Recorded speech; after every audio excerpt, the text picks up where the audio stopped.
আসসালামু আলাইকুম সুপ্রিয় শিক্ষার্থী বন্ধুরা, আশা করি সবাই ভালো আছো। আজকের অনলাইন ক্লাসে তোমাদের স্বাগত। আমরা গত ক্লাসে আলোচনা করছিলাম যে কার্বক্সিলিক অ্যাসিড এর সাধারণ প্রস্তুত প্রণালী নিয়ে। আমরা কার্বক্সিলিক অ্যাসিডের সাধারণ প্রস্তুত প্রণালী নিয়ে আলোচনা করছি। আজকে আমরা আলোচনা করব কার্বক্সিলিক অ্যাসিডের তীব্রতার ক্রমসমূহ নিয়ে। আজকে আলোচনা করতে কার্বক্সিলিক অ্যাসিড জমে আছে, এই কার্বক্সিলিক অ্যাসিড কোনটা তীব্রতর অ্যাসিড, কোনটা মৃদু অ্যাসিড, এইসব নিয়ে আলোচনা করো। পাঠ শেষে তোমরা যা শিখতে পারবে সেটা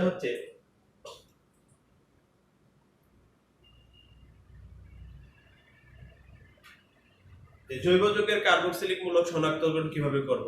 জৈব যৌগের কার্বক্সিলিক মূলক শনাক্তকরণ করতে হবে এবং মিথানোইক অ্যাসিড অপেক্ষা ইথানোইক অ্যাসিড দুর্বল অ্যাসিড কেন, এটা বলতে হবে। তাহলে আমরা আজকে ক্লাসে চলে যাই। তো আলোচনা করি যে কার্বক্সিলিক অ্যাসিড, মূলত আমরা কার্বক্সিলিক অ্যাসিড কাকে বলে, যে সকল অ্যাসিডের মধ্যে সি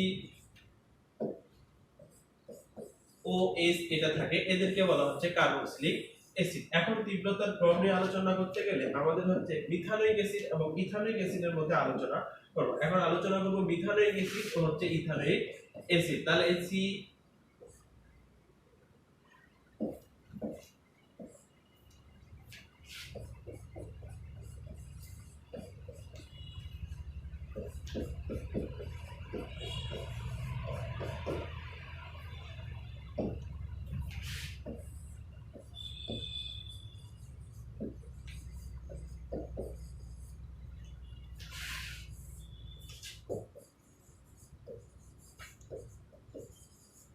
তাহলে এখানে আছে আমাদের একটা মিথানোইক অ্যাসিড, একটা ইথানোইক অ্যাসিড। এবং এই মিথানোইক অ্যাসিড এবং ইথানোইক অ্যাসিডের যদি আমরা গঠন চিত্র দেখি, তাহলে এখানে আছে একটা hydrogen bond C, double bond O, bond O, bond H. এটা আমাদের মিথানোইক অ্যাসিড। আর ইথানোইক অ্যাসিডে আছে কি CH3 bond C, double bond O, bond oxygen bond এটাকে আমরা এই বন্ডটাকে এভাবে লিখতে পারি, এভাবে লিখতে পারি। তাহলে এখানে আমরা আলোচনা করব মিথানোইক অ্যাসিড এবং ইথানোইক অ্যাসিডের মধ্যে পার্থক্য নিয়ে। কেমনে পার্থক্য আলোচনা করব, যে এখন দেখা যাক যে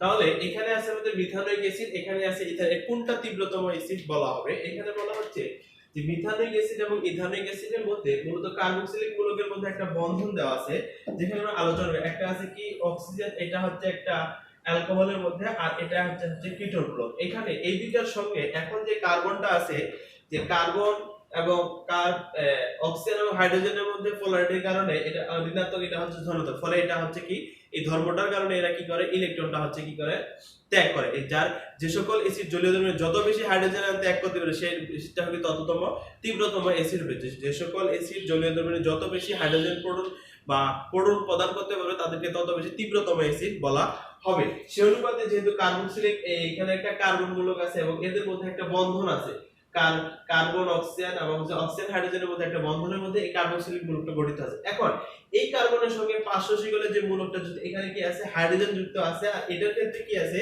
এখানে একটা মিথাইল মূলক যুক্ত আছে। মিথাইল মূলকটা ইলেকট্রন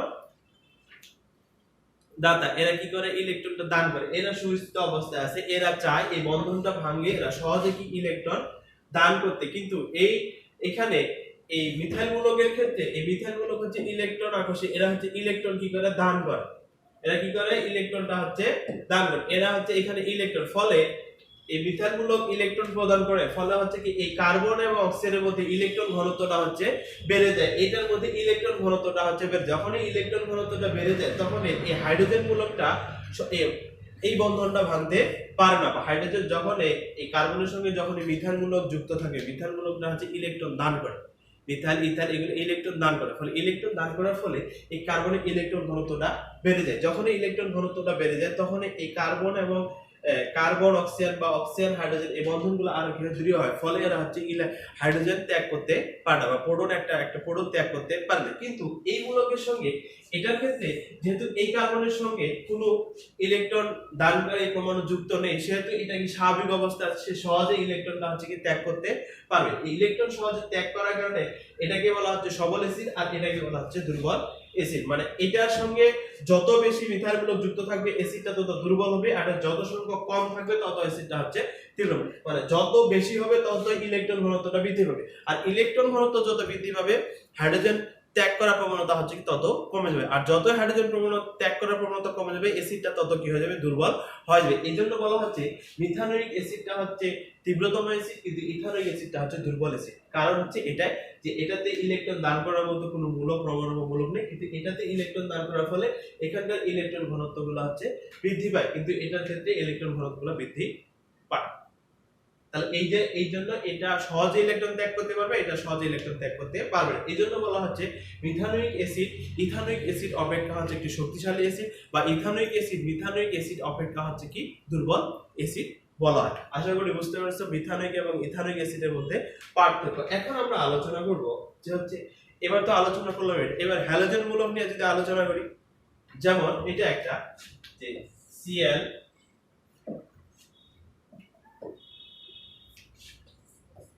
CH2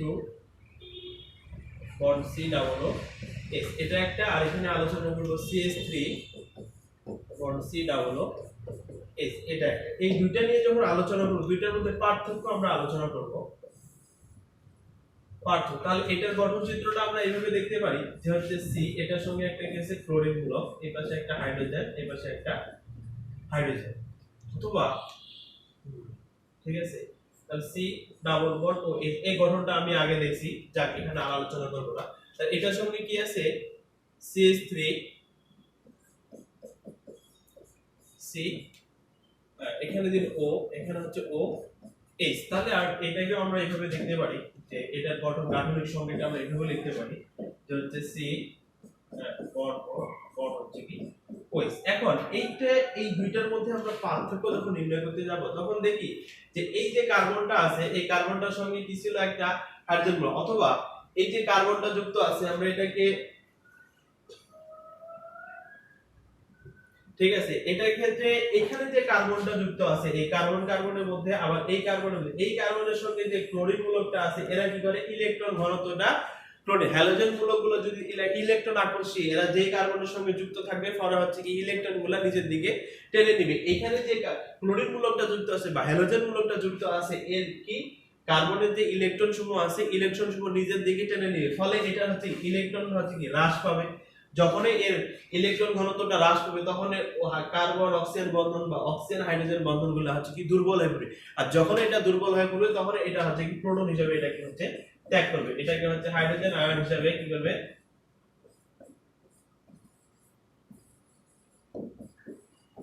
ত্যাগ করবে। তাহলে এই মূলকের সঙ্গে যে মূলকটা ছিল এখানে ক্লোরিন মূলক থাকার কারণে, ক্লোরিনটা হচ্ছে ইলেকট্রনগ্রাসী, মানে ইলেকট্রন এরা হচ্ছে গ্রহণ করে না, কার্বন মূলক থেকে ইলেকট্রনগুলো নিজের দিকে টেনে নেয়, ফলে ইলেকট্রনের কার্বন পরমাণুতে ইলেকট্রনের ঘনত্বটা হচ্ছে কি বৃদ্ধি, ইলেকট্রন ঘনত্বটা হ্রাস পায়। যখন হ্রাস পায় তখন কার্বন অক্সিজেন বা হচ্ছে অক্সিজেন হাইড্রোজেন বন্ধনগুলো কি হয়ে পড়ে, দুর্বল হয়ে পড়ে। এই দুর্বল হয়ে পড়ার কারণে ফলে এটা কি হাইড্রোজেন আয়নটা হচ্ছে কি ত্যাগ করার ফলে এটা হচ্ছে কি একটা হচ্ছে খুব সহজে ইলেকট্রনটা ত্যাগ করা, অতএব এটা শক্তিশালী। কিন্তু এই মূলকে এর আগে আমরা আলোচনা করতে, এখানে একটা মিথাইল মূলক থাকার কারণে এই ইলেকট্রন ঘনত্বটা হচ্ছে কি পায়, বৃদ্ধি পায়। তাহলে এটা হচ্ছে শক্তিশালী অ্যাসিড, আর এটা হচ্ছে এটার তুলনায় এটা হচ্ছে শক্তিশালী, এটার তুলনায় এটা হচ্ছে শক্তিশালী অ্যাসিড, আবার এটার তুলনায় এটা হচ্ছে একটা হচ্ছে দুর্বল অ্যাসিড। তাহলে আমরা বলতে পারবো এখানে কি লেখা আছে ক্লোরো ইথানোয়িক অ্যাসিড, আর এখানে আছে ইথানোয়িক অ্যাসিড। ক্লোরো ইথানোয়িক অ্যাসিডটা শক্তিশালী অ্যাসিড, কিন্তু এটা হচ্ছে এখন ডাইক্লোরো হতে পারে। ডাইক্লোরো হলে আরো তীব্রতম হচ্ছে, ট্রাইক্লোরো হলে আরো তীব্রতম। আমরা ক্রমটা যদি আলোচনা করি তাহলে ক্রম হিসেবে যখন দেখতে যাব তখন আমাদের, যেমন এখানে আমরা বলতে পারি যে হচ্ছে Cl bond C, ClC bond, বা এখানে আমি OH দিতে পারি এখানের সঙ্গে, এটা হচ্ছে তীব্রতম অ্যাসিড। আবার এটার সঙ্গে যদি দুইটা ক্লোরিন থাকে, দুইটা ক্লোরিন এখানে আছে কি হাইড্রোজেন ডাবল বন্ড OH, আবার এখান থেকে যখন এটা দিব যে ক্লোরিন এখানে থাকবে একটা, আর এখানে হচ্ছে হাইড্রোজেন একটা, এখানে হচ্ছে হাইড্রোজেন একটা বন্ড ডাবল বন্ড ও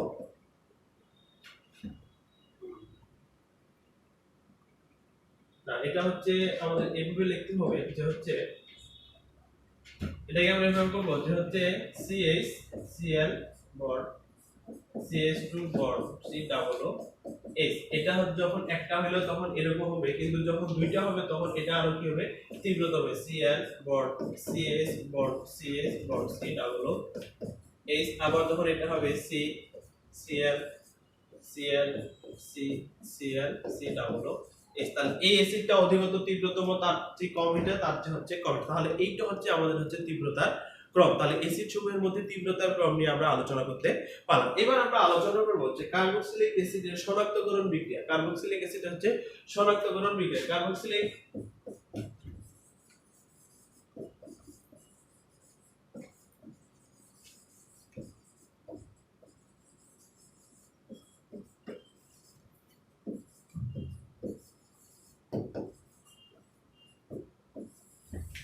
কার্বক্সিলিক মূলক শনাক্তকরণ। কার্বক্সিলিক মূলক শনাক্তকরণ বিক্রিয়াটা খুব একটা হচ্ছে সহজ বিক্রিয়া। যেমন হচ্ছে যে কার্বক্সিলিক যৌগের মধ্যে এটা হচ্ছে, মনে করো এটা হচ্ছে কার্বক্সিলিক মূলকটা C ডাবল ও H। এটার মধ্যে sodium bicarbonate, sodium bicarbonate NaCO3।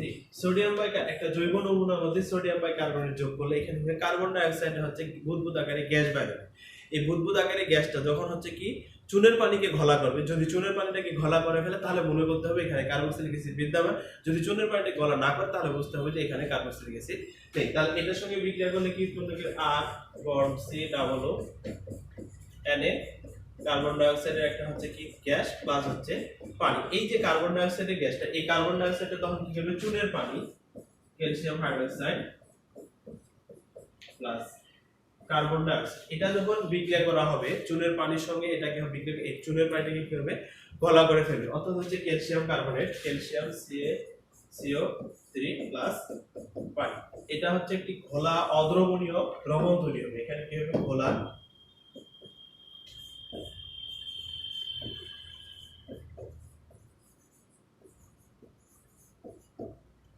এখানে হচ্ছে ঘোলা এবং হচ্ছে অদ্রব। তাহলে কার্বক্সিলিক মূলক শনাক্তকরণ করতে কি করতে হবে, একটা জৈব নমুনা নিতে হবে এবং জৈব নমুনার সাথে সামান্য পরিমাণ কি সোডিয়াম বাইকার্বনেট যোগ করলে কার্বন ডাই অক্সাইড বুদবুদ আকারে কার্বন ডাই অক্সাইড গ্যাস বের হবে। এই কার্বন ডাই অক্সাইড গ্যাসটাকে চুনের পানির সঙ্গে মিশ্রিত করলে হচ্ছে কি এটা ঘোলা চুনের দ্রবণ একটা তৈরি হবে, অদ্রবণীয় ঘোলা একটা হচ্ছে দ্রবণ তৈরি হবে। যদি এই দ্রবণটা তৈরি হয় তাহলে বুঝতে হবে এখানে কার্বক্সিলিক মূলক হচ্ছে উপস্থিত আছে। তাহলে এই বিক্রিয়ার মাধ্যমে আমরা কার্বক্সিলিক মূলক নিশ্চিত করতে পারো। তাহলে আমরা আজকে আলোচনা করলাম যে অ্যাসিড সমূহের তীব্রতা, মিথানোয়িক অ্যাসিড বা ইথানোয়িক অ্যাসিড বা হচ্ছে হ্যালোজেন মূলক যুক্ত হলে যে অ্যাসিড গুলো হবে, এবং কার্বক্সিলিক অ্যাসিডের মধ্যে এটা খুব ইম্পর্টেন্ট প্রশ্ন। এটা পরীক্ষায় 2 মার্কের জন্য মিথানোয়িক অ্যাসিড অপেক্ষা ইথানোয়িক অ্যাসিড দুর্বল কেন,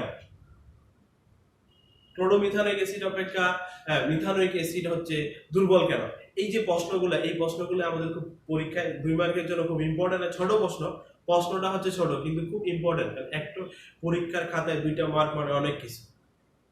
তাহলে কোনো মতে এগুলো হচ্ছে মিস করা যাবে না। তাহলে আজকে আমরা যে বিষয়গুলো নিয়ে আলোচনা করলাম, এই যে হচ্ছে জৈব যৌগের কার্বক্সিলিক মূলক শনাক্তকরণ এবং মিথানোয়িক অপেক্ষা ইথানোয়িক অ্যাসিড দুর্বল কেন, যে হচ্ছে এই যে বলতে পারবে, এগুলো তোমরা খুব সহজে বলতে পারবে। তাহলে বাসা থেকে তোমরা যে কাজটা করে নিয়ে আসবে, সে কাজটা হচ্ছে যে মিথানোয়িক অপেক্ষা ইথানোয়িক অ্যাসিড কেন দুর্বল ব্যাখ্যা করো, ইথানোয়িক অ্যাসিডটা কেন দুর্বল, এই প্রশ্নটা হচ্ছে করে নিয়ে আসবে এবং বাসা সুন্দরভাবে পড়াশোনা করবে। যাতে কোনো প্রকার সমস্যা যদি হয় তাহলে আমাদের সঙ্গে যোগাযোগ করবে।